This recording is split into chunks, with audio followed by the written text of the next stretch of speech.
Sothoth is a brutal death metal band out of Bergamo, Italy, who lean a little bit more towards technical death metal with each release.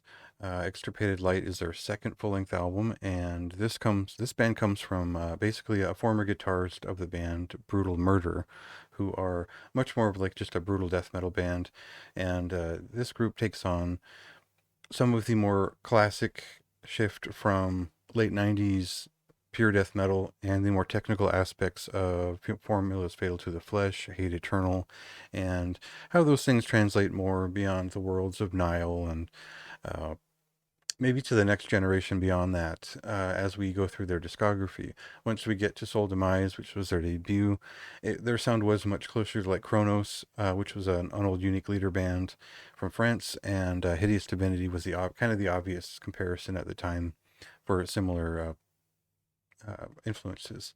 The Re-Exhumation member on this band, the bassist and vocalist, was a big kind of step up for the group in a lot of ways. Just in terms of like the first demo to that first album, and it was quite a few years in between, but that thread just continues along with this record, and I guess we'll just jump into a clip to sort of get an idea of the intensity that just throttles throughout most of this record.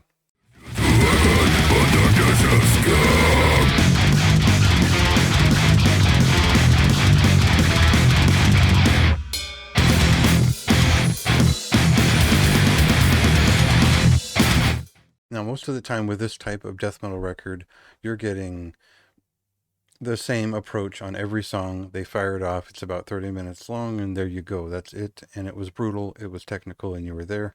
And this was that kind of band for the most part on their first record. This one, they've tried to, and the way I see it, they've tried to incorporate more groove into their, and more mid-paced sections into their sound. Sometimes it really works, and sometimes it's just kind of annoying.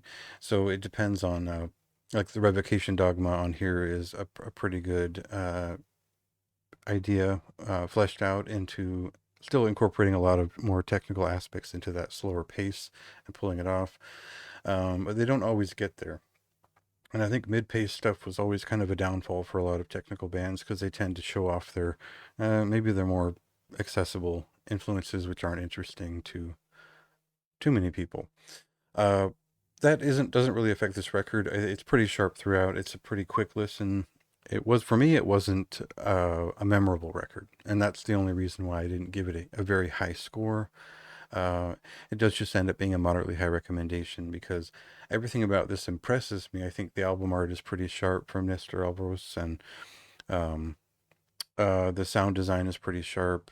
The whole experience is very good, and they have definitely improved beyond that first record.